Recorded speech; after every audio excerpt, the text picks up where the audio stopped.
ನಮಸ್ಕಾರ ಎಲ್ಲರಿಗೂ Kannada cook book YouTube ಚಾನೆಲ್ಗೆ ಸ್ವಾಗತ. ಇವತ್ತು ನಾವು ನಮ್ಮ ಚಾನೆಲ್ನಲ್ಲಿ ಗೋರಿಕಾಯಿ ಪಲ್ಯವನ್ನು ಮಾಡೋದು ಹೇಗೆ ಅಂತ ತಿಳ್ಕೊಳ್ಳೋಣ. ಇದಕ್ಕೆ ಮೊದಲು 6ರಿಂದ 8 ಹಸಿಮೆಣಸಿನಕಾಯಿ, 12ರಿಂದ 15 ಎಸಳು ಬೆಳ್ಳುಳ್ಳಿ, ಒಂದು ಹಿಡಿ ಕರಿಬೇವಿನ ಸೊಪ್ಪನ್ನ ಒಂದು ಮಿಕ್ಸಿ ಜಾರಿಗೆ ಹಾಕಿ ಅದನ್ನ ತರಿತರಿಯಾಗಿ ರುಬ್ಬಿಟ್ಕೊಳ್ಳೋಣ.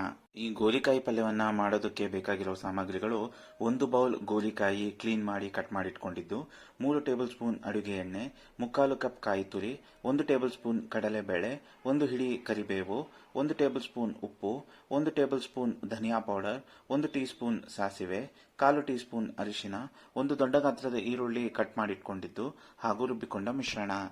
ಈ ಗೋರಿಕಾಯಿ ಪಲ್ಯವನ್ನ ಮಾಡ್ಕೊಳ್ಳೋದಕ್ಕೆ ಮೊದಲು ಒಲೆ ಹಚ್ಚಿ ಅದರ ಮೇಲೆ ಒಂದು ದಪ್ಪ ತಳದ ಬಾಣಲೆಯನ್ನಿಟ್ಟು ಅದು ಬಿಸಿಯಾದ ನಂತರ 1 ಟೇಬಲ್ ಸ್ಪೂನ್ ಅಡುಗೆ ಎಣ್ಣೆಯನ್ನು ಸೇರಿಸಿ ಅದು ಕೂಡ ಬಿಸಿಯಾದ ಮೇಲೆ ಹೆಚ್ಚಿಟ್ಟುಕೊಂಡ ಗೋರಿಕಾಯಿಯನ್ನು ಹಾಕಿ ಅದು ಕೆಂಪಾಗೋವರೆಗೂ ಹುರಿದುಕೊಳ್ಬೇಕು.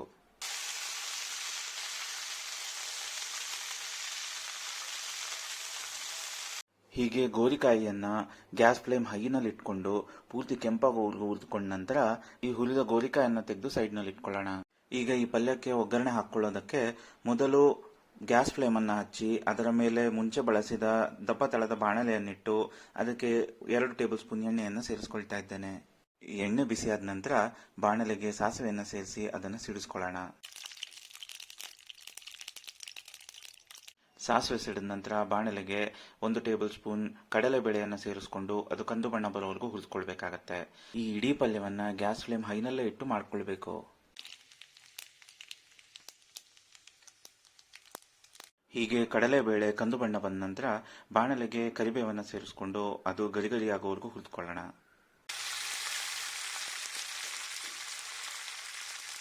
ಕರಿಬೇವು ಗರಿಗರಿ ಆದ್ಮೇಲೆ ರುಬ್ಬಿಟ್ಟುಕೊಂಡ ಹಸಿಮೆಣಸಿನಕಾಯಿ ಬೆಳ್ಳುಳ್ಳಿ ಮಿಶ್ರಣವನ್ನು ಸೇರಿಸಿಕೊಂಡು ಅದರಿಂದ ಹಸಿ ವಾಸನೆ ಹೋಗೋವರೆಗೂ ಹುರಿದುಕೊಳ್ಬೇಕಾಗತ್ತೆ.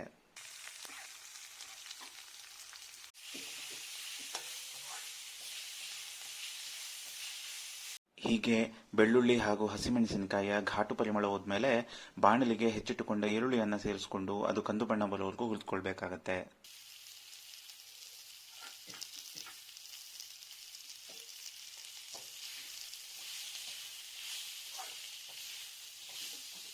ಈರುಳ್ಳಿ ಬೇಗ ಬೇಯೋದಕ್ಕಾಗಿ ನಾನು 1 ಟೇಬಲ್ ಸ್ಪೂನ್ ಉಪ್ಪನ್ನು ಸೇರಿಸಿಕೊಂಡು ಬಾಡಿಸ್ಕೊಳ್ತೇನೆ.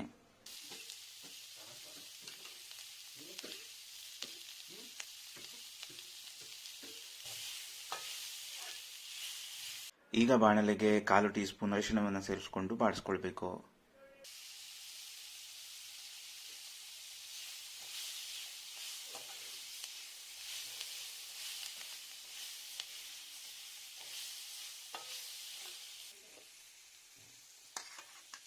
ಹೀಗೆ ಈರುಳ್ಳಿಯನ್ನ ಪೂರ್ತಿಯಾಗಿ ಬಾಡಿಸ್ಕೊಂಡ ನಂತರ ಹುರಿದಿಟ್ಟುಕೊಂಡ ಗೋರಿಕಾಯನ್ನು ಸೇರಿಸಿಕೊಂಡು ಬಾಡಿಸ್ಕೊಳ್ಳೋಣ.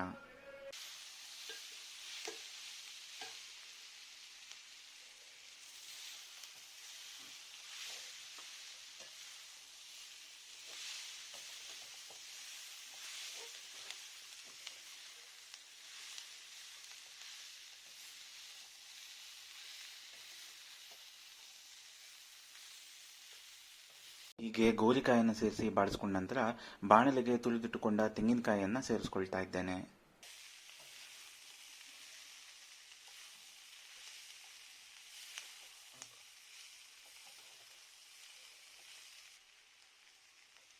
ಈಗ ಬಾಣಲೆಗೆ ಎತ್ತಿಟ್ಟುಕೊಂಡ ಧನಿಯಾ ಪುಡಿಯನ್ನು ಸೇರಿಸಿಕೊಂಡು ಪೂರ್ತಿಯಾಗಿ ಕಲಿಸ್ಕೊಳ್ಳೋಣ.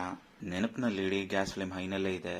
ಹೀಗೆ ಧನಿಯಾ ಪುಡಿಯನ್ನು ಸೇರಿಸಿ ಪೂರ್ತಿಯಾಗಿ ಕಲಿಸ್ಕೊಂಡ ನಂತರ ಬಾಣಲೆಗೆ 1 ಬಟ್ಟಲು ನೀರನ್ನು ಸೇರಿಸಿಕೊಂಡು ಪೂರ್ತಿಯಾಗಿ ಕಲಸಿ ಬಾಣಲೆಯ ಮುಚ್ಚಳವನ್ನು ಮುಚ್ಚಿ ಗ್ಯಾಸ್ ಫ್ಲೇಮ್ ಅನ್ನು ಲೋನಲ್ಲಿ ಇಟ್ಕೊಂಡು ಬೇಯಿಸಿಕೊಳ್ಬೇಕು.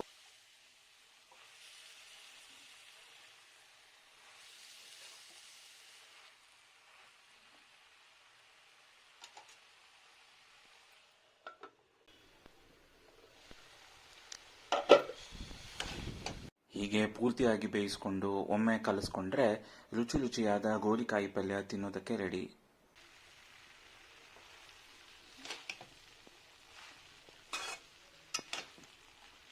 ಇದೇ ತರಹದ ಅಥೆಂಟಿಕ್ ರೆಸಿಪಿಗಳಿಗಾಗಿ Kannada cook book YouTube channel ಅನ್ನು ಸಬ್ಸ್ಕ್ರೈಬ್ ಮಾಡ್ಕೊಳ್ಳಿ.